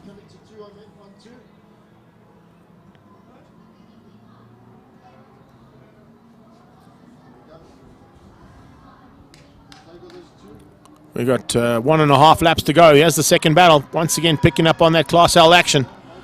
Going down into the bottom end of the dog bone. And as they come out of that one, you'll see them come through a little left-hand kink and then onto that back straight. Just losing them underneath the tyre wall. But battle still continuing there for Class L honours. Top two have completed 7. They're going to start their final lap now. As we watch this race action for Class L honours. Down the back straight away. Slipstream City. And pulling alongside. Possible change up here. Are we going to see Van Aert getting through? Or is it going to be Ruan van der Walt? Yeah, it could be Van Aert and Van der Walt going at it. And just squeezing through there. Yeah, great move. Looks like a change up there. Yes, indeed. In fact, it's not Van Aert. I think that might be Andre Duplessis who squeezed through and got ahead. We'll wait and see confirmation as they cross the line. Yes, indeed. Andre Duplessis has now hit the front of the battle for Class L. So it's Duplessis who's now out in front of Ruan van der Walt. And then it's Peter Van Aert who continue the fight for Class L honours. Nice fight here for the Class L competitors. All three of them very evenly matched. Duplessis just getting through there. Van der Walt in the rainbow-coloured car, tucked in behind him. And Class L honours definitely starting to become a big factor here for this part of the race. We're also going to try and remember that we've got the final lap here, so we don't want to miss out on our leaders crossing the start-finish line. They're heading into the dog bone right now. As they go down to the dog bone, Class L goes into turn 5, but back with the top two. And it's Mackie Adlam now. He had a decent enough margin over the line, but it was closed down rapidly there by Rudy. And Rudy Barnard, I don't think he's going to have an answer here in this last half of the lap to catch or pass Mackie Adlam, unless something happens down into Bridgestone. They get onto the back straight for the last time in anger. And it's Adlam who is going to be the man to catch. Past the big screen there. It's a big advertising board behind all those containers that have been built into a big wall there. And coming to the line, it's going to be Mackie Adlam to take the first victory of the day. Barnard is going to be second place. It's formation flying though for the Adlam Auto team. And a big support on the sideline. Nice to see some support there from their rival team, Universal Motorsport, as Monique, Jeff Kruger's lovely young lady, gives them a big round of applause as they cross the line. And it's Andre Himman who will get third place ahead of Sean Hewitt for Class B. David Kutsia is going to come through for 5th place and 5th in Class B as well. As he comes to the line, that'll wrap up our top 5. Let's watch the battle to the line though for Class L. Here they come. Late braking from the rainbow car. Can he just get around the outside and cut the line off? No, he can't. Andre Duplessis hangs onto the inside line. Here they come side by side. This is great Lotus racing and great Lotus challenge action. To the line, Duplessis hangs on. And around the outside, right in the closing stages there, Peter Van Aert just squeezed out Rudy van der Walt. So, Ruan van der Walt, I should say. So, what a change up there. Can you believe that race action? That's how we finish things up for the first heat of the Lotus Challenge. And just waiting for the confirmations that came through the air. Duplessis from Van Aert and Van der Walt. That's how it finishes up for Class L. But top 5 in Class B, Mackie Adlam, Rudy Barnard, Andre Himon, Sean Hewitt and David Kutsia, with Andre Duplessis taking Class L ahead of Peter Van Aert and Ruan van der Walt. And that brings us to the close of the second race of the day. But what a good one we had out there. And we hope you enjoyed all that action from the Lotus Challenge. In a few minutes' time, we'll leave you with the sights and sounds of what's happening around the circuit, but we'll be making our way back in the pit lane. We'll give you a couple of shots of the pit lane, and then the Historic Pursuit Series will be making their way out into the track for their warm-up. And remember, they are a handicapped race, so they'll be starting from the pit lane as we get going.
A big welcome there to Shirley McMurray, who's just joined me as well. Thank you so much for all your support as we get into the third race of the day. Shirls, yeah, I have got my mask on when I'm walking around, but unfortunately I can't sit here forever and ever and hopefully not get a chance to talk to you guys through the mask. Oh, muffled. It wouldn't be so lekker. But yeah, I have got the mask here. It's just not on while I'm doing commentary. Up next, we've got the Historic Pursuit Series. And a big welcome to their sponsor, Charlie Super Spa, who've been with him for a while. As we get into round 3 of the Historic Tour for 2020. It's Rob Clark who'll be on pole position. You can see him just in the background there, trying to get something sorted on his car. I'm not quite sure what's gone wrong there, but he's gone on to the burnout section of Red Star Raceway, and I think climbing out of the car is not a good thing. I think that car might have had a bit of an issue. So it looks like Rob Clark might have a problem right from the word go, which is going to, of course, hand pole position or the start to what would have been Brad Schaefer. But I didn't see Schaefer get out on track either in the big 944. Having a look at this. We've got 924. Yeah, car number 924. That, of course, would be Tiaan van Rooyen. He's pulled out. And I'm just having a look to see there. 944.45 is also pulled out. So Brad Schaefer and Tiaan van Rooyen out of this one. Rob Clark out of this one, which is going to mean it'll be Clive Winterstein who's on pole. There he is. And looks like there's been a withdrawal from Johan Smith as well for the mechanical issue for later on in our pre-81s and pre-90s. You can see Rob Clark on the sideline. He's not happy about it. He's having a chat there to, it looks like Mr. Bland. And, of course, the clerk of the course has allowed one of our scrutineers to go across and have a look at the car. I don't know what the issue is, but the Citroen is parked on the sideline and out of this one, which means are they going to give him a chance to get it ready, or they're going to start without him? I think he was worried about possibly some fluid coming out of the car. That's why he's pulled onto the side and out of harm's way, which is a good thing there. The rest of the cars are sitting waiting to go. It'll be Winterstein who'll be on pole now, ahead of Althea Pretorius, then Devon Martin. And a quick little look down there. Hopefully it's not anything that comes out of the Castrol brand that might be on the bottom of that car, but looks like he's out of this one.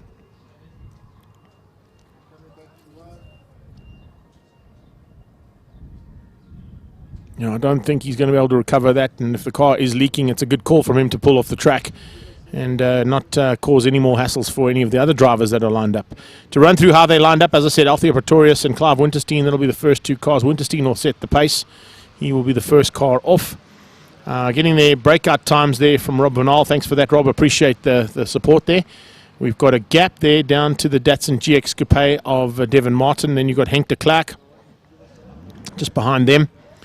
In fact, there's that. Yes, that's Henk de Klerk behind them. Then it's the Marauder of Willem van Niekerk.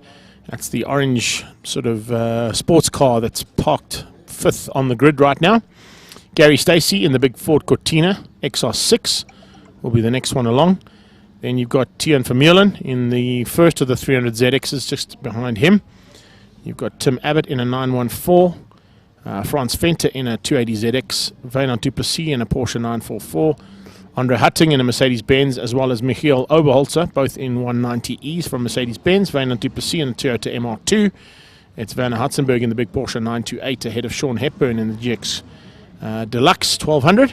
Carlo de Klerk in the 300 ZX, and of course the scratch car will be right at the back. That'll be Rian Roux in the Volkswagen Sirocco, having set a 2-minute 20 lap around here. So expect to see possibilities of Winterstein and Althea Pretorius doing almost a lap, if not a full lap, before the third car gets sent on its way.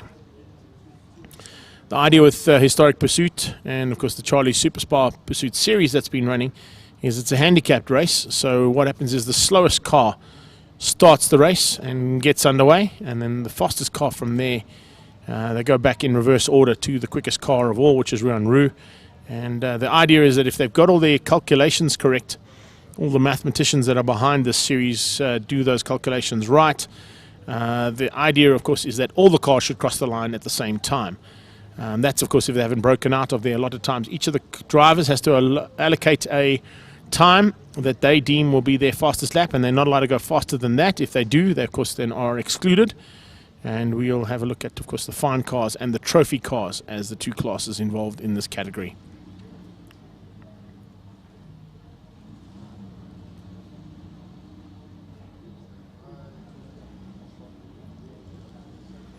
Looks like we're under starters orders. You'll see just underneath that Ducati bridge here at Red Star Raceway, Rob Clark's Citroen parked on the sideline. That's not the way he wanted to start the day, that is for sure.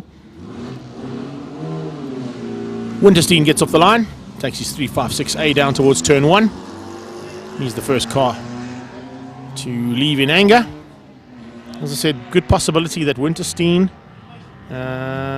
and possibly Alfie Pretorius may get in a full lap before they send the next car down the road. And that would be Devon Martin in his GX Coupe.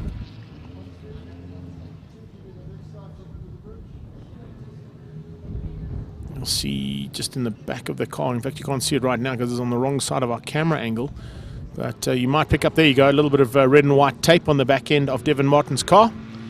That'll just gesticulate to all the drivers behind him and involved in this category that he is a rookie driver. First time out for him in that GX Coupe.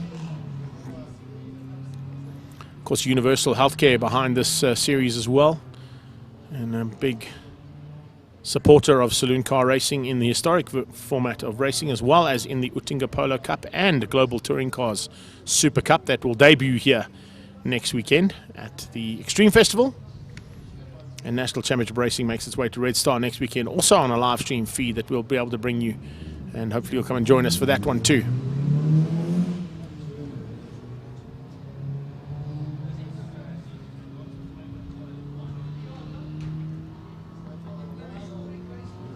Josh de Klerk making his way down in towards turn number 1 there. Not too far behind will be the Marauder. Willem van Niekerk will be looking to try and close things down as we see the Porsche already heading down into the Dogbone. 5th car off track. There goes car number 6 now, Gary Stacey in T5. But of course that is a famous number that was raced, I think, by Sorrel van der Merwe when he was in that Ford Cortina, or a version of the Cortina is very similar to that one that they've built there. Gary Stacey does a lot of replica cars and puts them onto track in that kind of livery, of the original livery that ran in the era of the race car.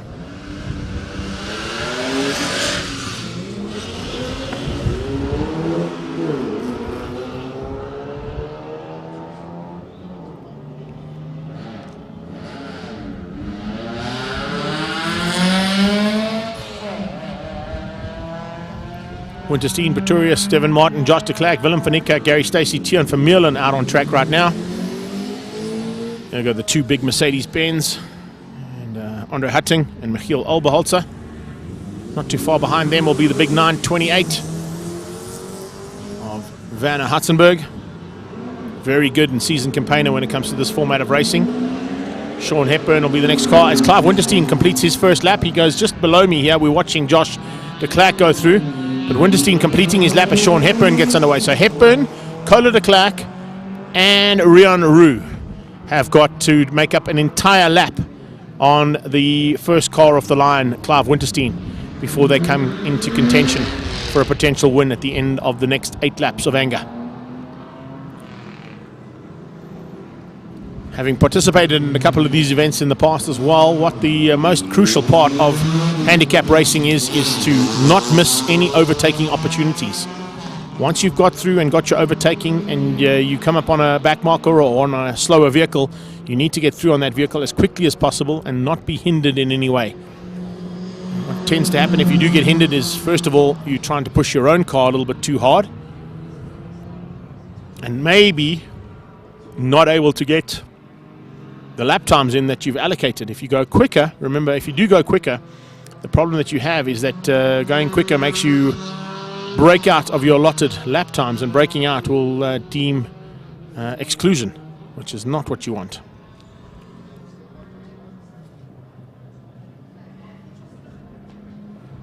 Troy Cochran has joined us as well. He'll be on track in a few minutes' time. I can see a couple of other guys have come on to the voice of choice too. Terry Barufi, Gert Pretorius, big thanks to you guys for your support, and of course looking forward to the action coming out of Troy and his friends in a few minutes' time. Great to have them here.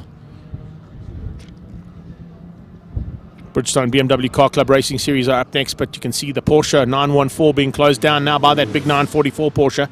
So action continuing throughout the battles on track.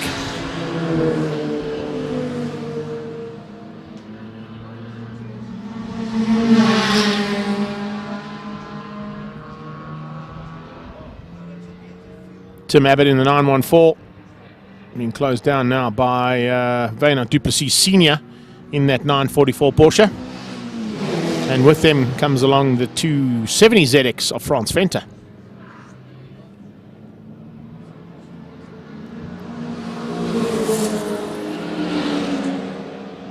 It's currently a battle there for about 6th, 7th and 8th place on track. Make it 8, 9 and 10 actually, 7, 8, 9 and 10. Frans Venter going to be closing down on the back end of them pretty shortly, and then Wynand du Plessis Jr. not too far off the back end of that little pack of cars that we see heading into turn 5.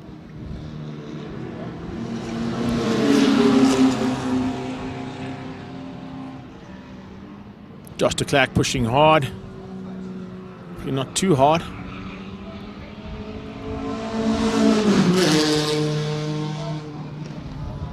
He's a man, of course, who'll be looking to get to the front end. He's probably got a very good chance of taking a win, but he's being pressurized there by Willem van Niekerk in the Marauder.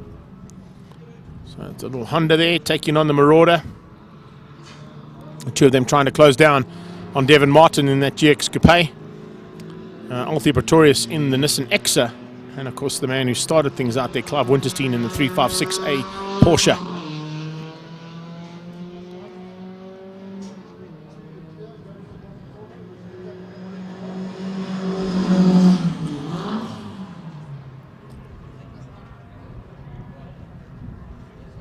Tim Abbott hanging on for now. Bit of a change up just ahead though. We can see that 944 just starting to eat up a couple of the cars. In fact, catching up onto that 280 ZX.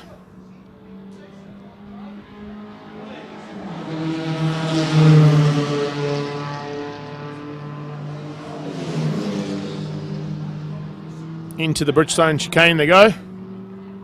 The 7 car there, Wynand du Plessis Senior, now with Tim Abbott on his tail. I'm not quite sure if it's Tim or Jen that are driving this first heat. I think, well, sorry, Tim or Doug or Jen. It's a possibility of all three of them that could be driving the 914 as they cross the line. Looking to return the favour down into turn 1. Porsche battle of note down into turn 1 there, and a change up once again between those two cars. Frans Venter now into the mix. As I said, he was coming along for the ride, and he's joined the party there in the Mitsubishi. In fact, it's not the Mitsubishi of Frans Venter. It's the Mitsubishi of... Where has he got to now? I'm just trying to pick him up on my list here. That's Henk de Klerk. Henk de Klerk there in that Mitsubishi.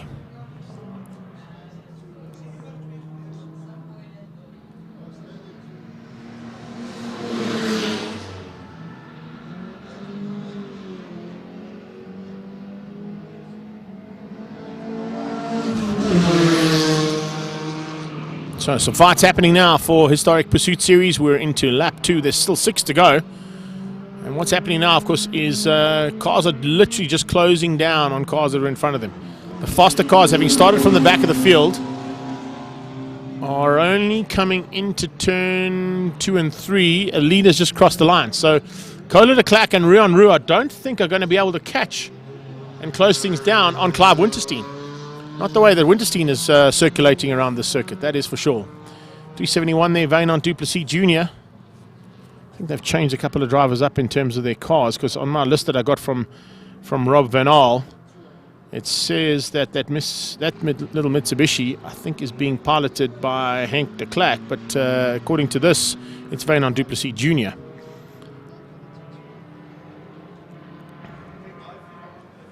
He's coming up on the back end of Dad. That's Senior just ahead of him.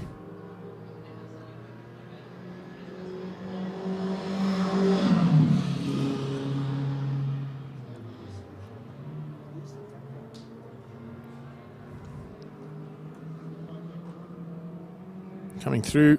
Battle continuing there. And it's for about 6th, 7th and 8th place. Willem van Niekerk in the Marauder still hanging on for 3rd place. He's been closed down by Gary Stacey though. Gary Stacey looking for a possibility of moving up through the ranks. He's up 1 position and he's looking to close another one down now. Possible change up between the Porsche and the Mitsubishi down into turn 1. No, hanging on for now.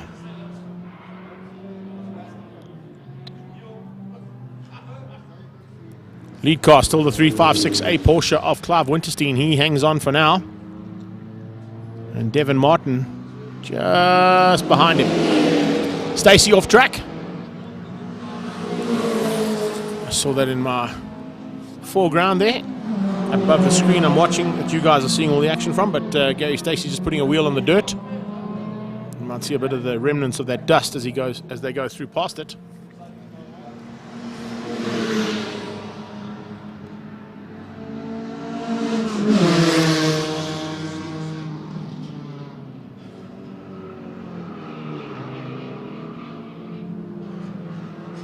Couple of cars getting up close and personal. This is kind of what happens in the mid part of the race.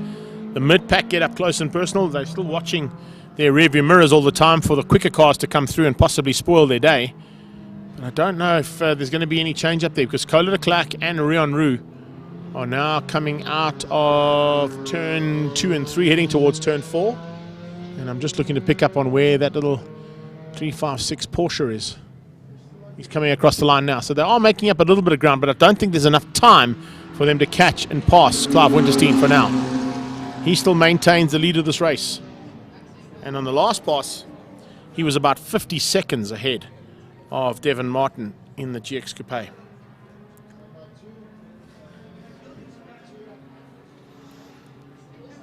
The Clack battle continues here. A little 914 in the mix as well.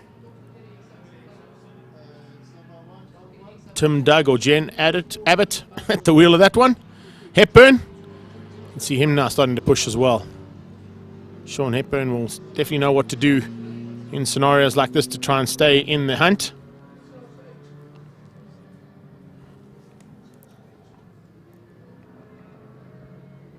He goes past our course car there, courtesy of Casey's Auto Benoni. Big thanks to them for, of course, the support and the support from the Super Group for this weekend's racing.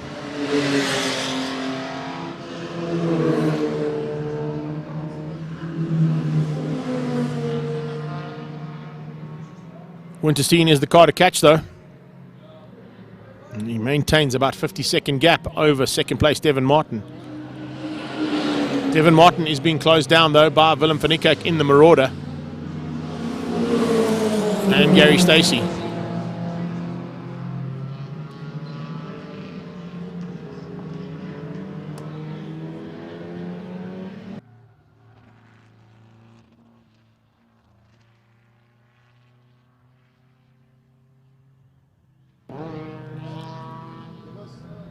Clive Winterstein now hanging on to the lead, but looking to try and pick up on that second place battle that are heading down the short straight towards turn 6.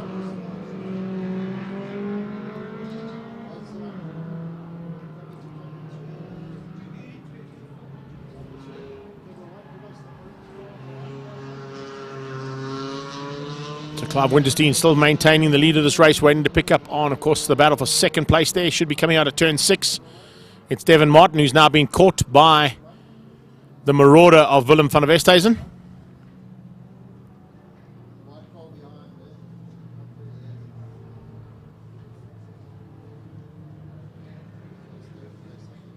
Third place battle, there it is. That's the T5 car of Gary Stacey. He's currently in fourth place, closing down on that third place battle.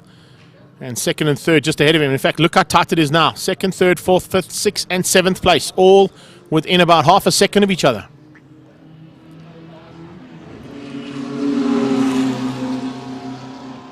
So the Marauders got through on Devon Martin. Stacey gets through on Martin as they get onto the back straight. XR6 Ford Cortina dives up the inside. He's got the 914 Porsche coming along for the ride and going past him. And then the big 944 coming along as well, not too far behind. So moving through there is Tim, Doug, or Jen Abbott in that 914 Porsche. Up now into second place on the road. It's Porsches 1 and 2. Clive Winterstein is through turn 2 and into turn 3 as second place is about to come across the line.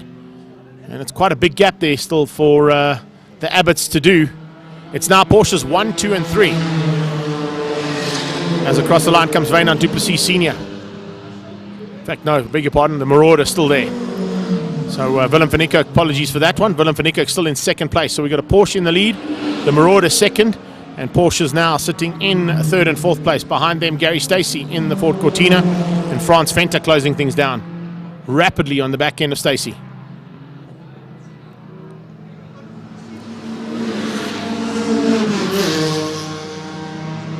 Devin Martin dropped down to 7th. Werner Hartzenberg is up to 8th now in the 4th Porsche on track. That's the big 928. Late dive from Wynand du Plessis. He had a big look there. Locked up slightly into turn 4. Now coming through turn 5. Triple left-hander. Looking for a way through on that triple left-hander. Can he find a way past the Porsche in front of him and then get past the Marauder? Yeah, he has a move from Abbott. Abbott dives on the inside and gets through relatively unscathed there on the Marauder. And here comes Wynand du Plessis Senior along for the ride. So it's 914 Porsche into second, 944 Porsche into third, ahead of the Marauder of Vanna. Willem van Niekerk there, down to 4th now. Stacey ahead, still just of Frans Venter. You can just see that T5 Ford Cortina in the background with Frans Venter closing him down in the 280ZX.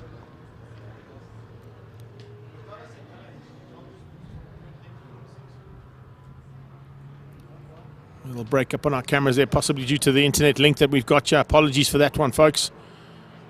But still continued action as they come down in towards the bottom end of the circuit, out of the dog bone. At this point in time, Clive Winterstein.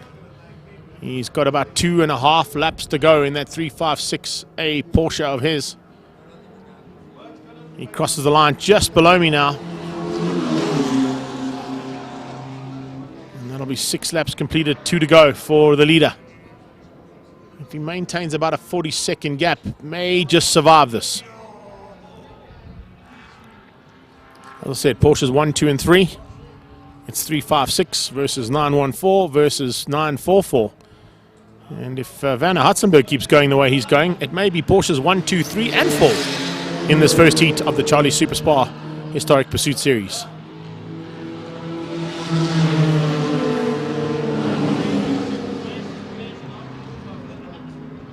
Winterstein. Looking good so far for a potential win. Just can't make any mistakes.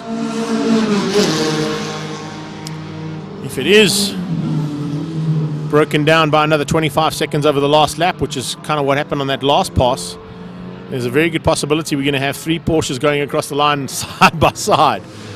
And then you know that the mathematicians have got it all right there for Charlie Super Spa Historic Pursuit Series. We do certainly hope that is the case.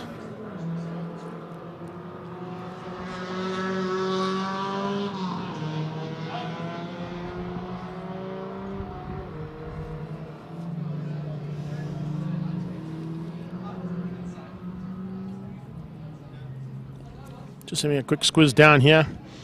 Hartzenberg, if I can just get my phone to rotate the picture for me so it doesn't get out of harm's way here. Winterstein allocated a 162 dead. So 162 dead will be 2 minute 40. And he's currently lapping in 2:45. So he's way within his allocated breakout time. If I go to the next car on track, which is the Abbotts, they allocated a 147, which will be 2 minutes and 27 seconds, and they're currently lapping in the 2:20. Ooh, right on the bubble there. The Abbotts on a 2:27.4, their fastest lap, and their allocated time was a 2:27.7. Yo, 0.3 of a second in there for the Abbotts.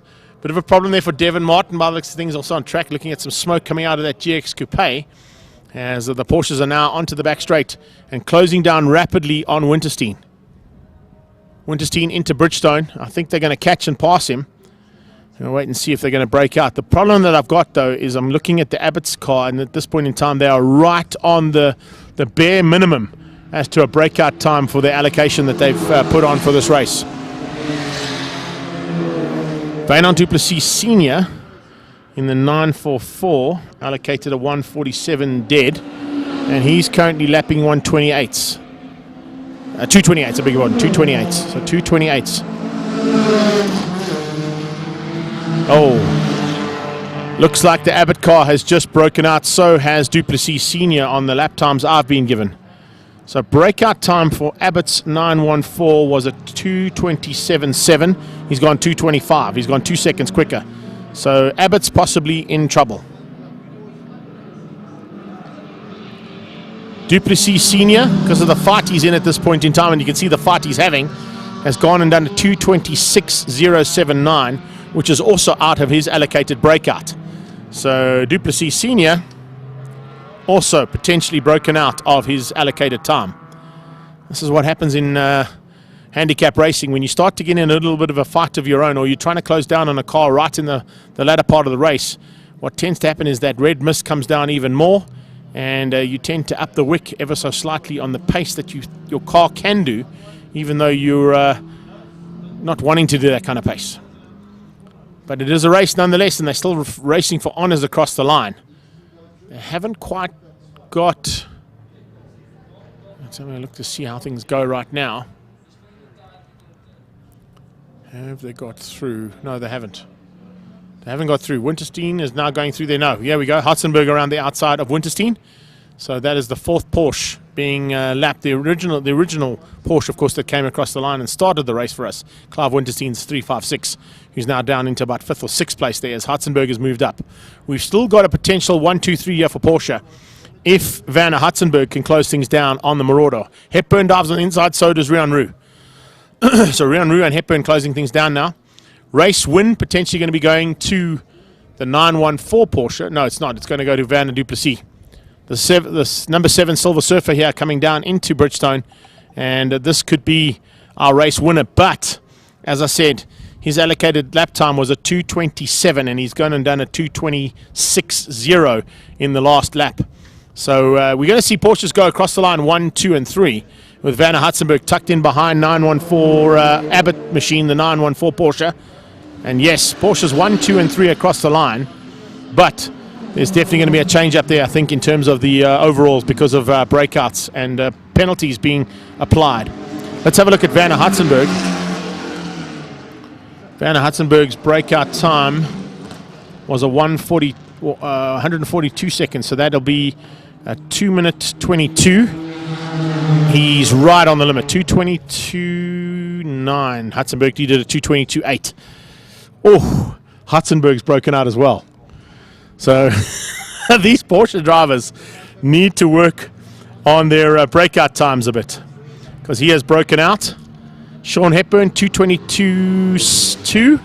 Hepburn allocated himself a 2:22.3. Also broken out.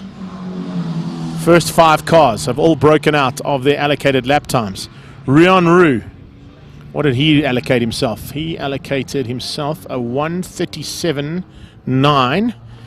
137.9 seconds, 137 seconds. So that'll be a 2 minute 17.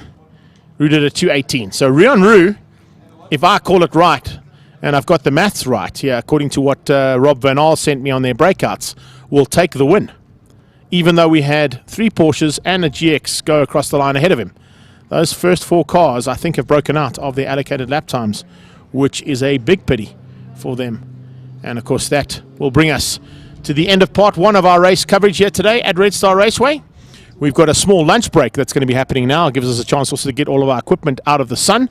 And we'll be back very shortly with you guys with some more action from the first race of the day for the Bridgestone BMW Car Club Racing Series. That'll be our next race that will be picked up on the action when we come back to you here at Red Star Raceway.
Clear.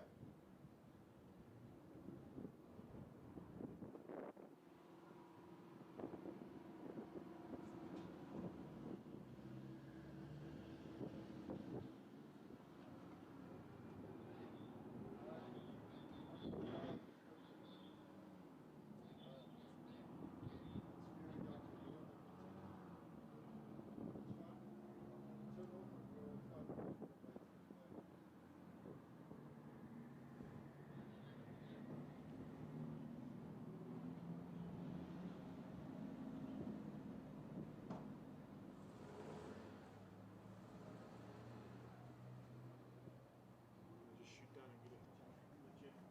I don't know what the fuck went wrong there. Pole position, cut start, 10th. True, but did he drop that far? Because Robbie crashed out. Just caused the safety car.